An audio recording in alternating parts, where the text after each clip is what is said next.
There are two kinds of people in this world. The first kind are those that spend their lives chasing temporary pleasure. They usually don't have any ambition and always end up procrastinating things. These are what I call the sleepers. I call them that because they are directionless, purposeless, and live their lives based on their immediate emotions. Just like a leaf floating through the wind. Even though a sleeper's life might look fun from the outside, the truth is that sleepers are deeply discontent with who they are. They often have no achievements in their lives, and because they spend most of their day just wasting their time away, they do not really respect themselves. Because truth be told, they have done nothing that is worthy of respect. The hunters. These are the people who live life deliberately.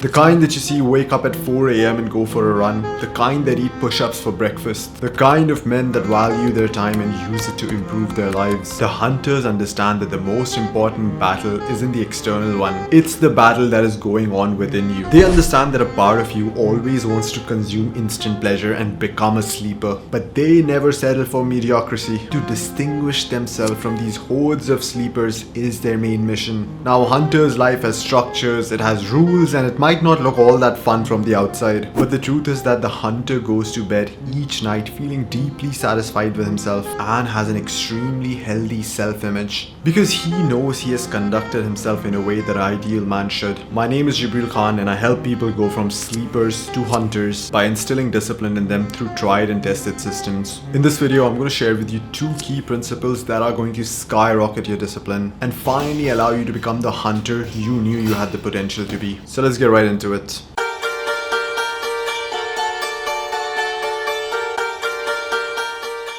You know, back when I was a teenager, my understanding of video games, pornography, fast food was that these things are just so awesome and life would be so boring without them. These are like the ultimate sources of free pleasure. At least that's what I thought. I was quite young and naive. Now I view these things differently. I've come to understand that this feeling of pleasure that we feel in some sense was a way to guide us to favorable external realities. Like for example, if you worked out, your body got healthier, you got stronger, your cardio got better. So your brain lets you know that good job, buddy. Keep doing this thing that you're doing. And it rewards you with a sense of accomplishment and happiness after your workout. Another example would be you feeling really good about yourself after doing some technically demanding work. Because this work that you have done perhaps leads you to getting a better grade. Or maybe you level up in your career or you improve your intellect. In both these examples of either doing physically demanding work or intellectually demanding work, your external reality has been impacted. It has improved for the better. And therefore it makes perfect sense for you to feel happiness and joy. But here comes the plot twist. In the modern world, there is a new way to experience pleasure, and this way is not tied to external reality. Take the guy who's unemployed, living in his parents' basement, and he's overweight. He's pretty much a loser in all domains of life. But as he's playing video games or munching down fast food, he still receives pleasure even though nothing in his external reality has actually changed. He's still exactly that same loser who jerks off to pixels on his screen. And this is exactly why these free sources of pleasure like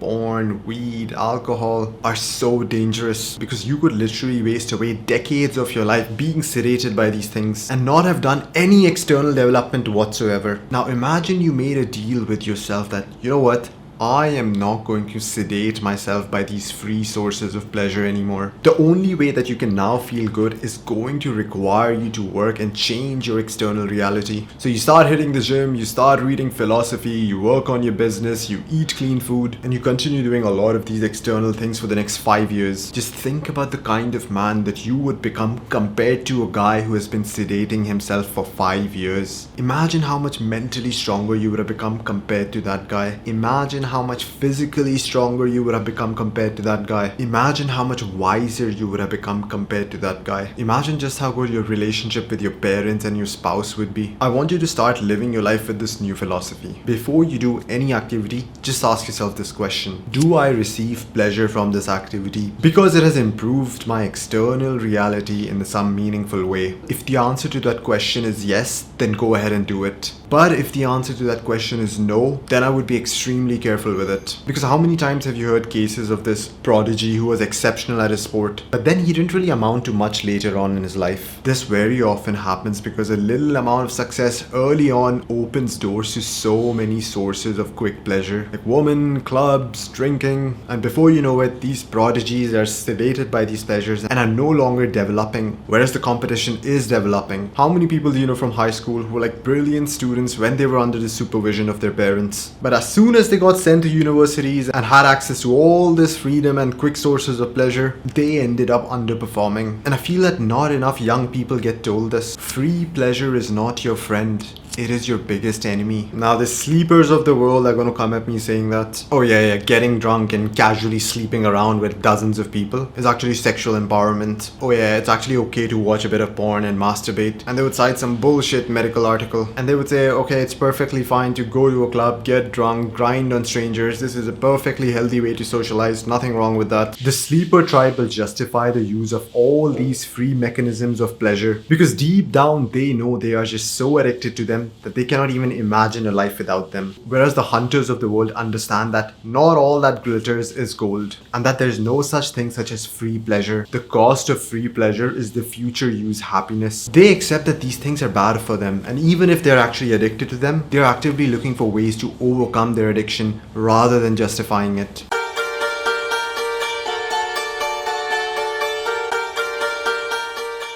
Now, just because you understand that instant pleasure is bad for you, that doesn't necessarily mean that you are suddenly going to become a monk. Give up all your bad habits and start doing all the hard work. No, life just doesn't work that way. Before your body does what your mind wants it to do, you need to first win over your body. Consider this scenario. Imagine you were running a company, you are the boss and you had just one employee. So pretty much you are a two-man company. Now you gave a ton of demanding work to this employee that is essential for your company's success. But you always treated that employee like shit. Like you were actually like physically beating him up, cutting his paychecks, overworking him, not allowing him to visit his kid for their birthdays. Do you think that this employee would actually want to listen to you, want to obey you, and want to put his best effort in the work he does? The answer is no. He's just going to do a half-assed job, just enough so that he doesn't get fired. And this is really going to hurt your company because you're not fulfilling your objectives. In this analogy, that company represents your life. The goals of the company are your life goals, and that employee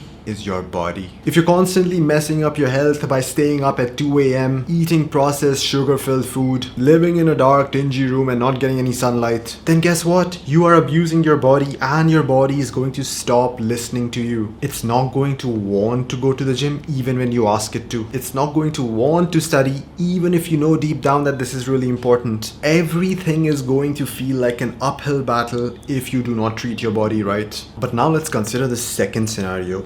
In this scenario, you actually treated that employee right. You gave him adequate breaks, you allowed him to see his kids when he wanted to, and you also gave him a cut of your overall profits. All of a sudden, this employee now becomes your biggest fan, and he is now working on all cylinders to fulfill the company objectives. Just like that, when you take care of your body begins to make things effortless for you. Maybe at the moment it takes you a lot of willpower or mental gymnastics to get to work and get to the gym. I promise you that this effort will drop significantly if you focus on optimizing your health. So how exactly should you be treating your body such that it is actually healthy and it actually listens to you? The answer is really not all that complicated. It's quite simple. You need to master the 3 fundamentals of health. The first one is your sleep. Like, I cannot stress enough just how much of an impact your sleep has on your mood, your motivation levels, your impulse control, your focus. Every single area of your life is impacted by sleep. And if your sleep is not optimized, then no productivity guru, no book on discipline can actually help you. The second fundamental component is your diet. Now, most people think that what you eat only impacts the way that you look.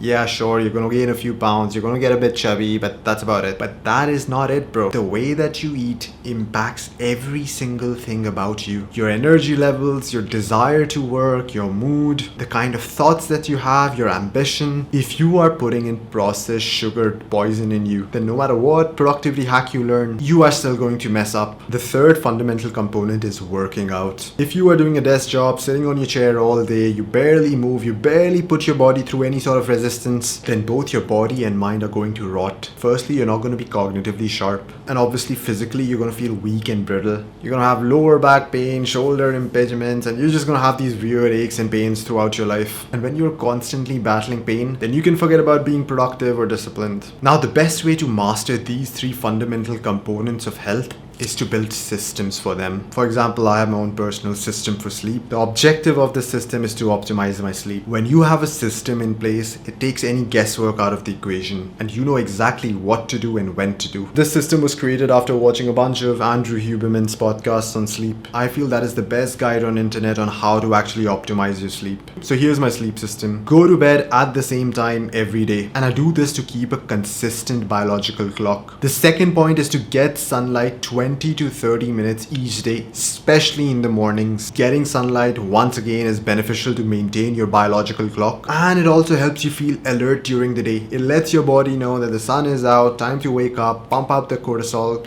get moving. The third point is to dim the lights in my room by 7 p.m. So about 90 minutes before I go to bed, I just dim all the lights in my room. This is so that your body starts secreting melatonin, which is a sleep hormone. And guess what? Bright lights actually disrupt its secretion. The fourth point is to have your meals at regular times. When you have your meals at regular times, you have a consistent sleep-wake cycle. And the last point is to put my phone on flight mode 30 minutes before I go to the bed. Because I've realized that if I get a rather stressful call later on in the day, then I have a very hard time sleeping because my mind is active and processing things. So putting my phone on flight mode really helps with that. And just like my sleep system, I have systems for diet and exercise and my business. And your systems might look different than mine to cater for your unique circumstances. And remember that your systems don't have to be perfect. They're forever going to be evolving and improving. But some form of a sleep, diet, and a training system is better than no system at all. In order for you to come up with a system that works well for you, there is going to be some exploration needed, and there is going to be some learning that is required from you. I would recommend that you watch a lot of these long form podcasts, especially on these three fundamental principles of health, instead of wasting your time watching reality TV. And don't be lazy when it comes to learning about your health. Like most humans out there are spending 4+ years of their life acquiring useless degrees that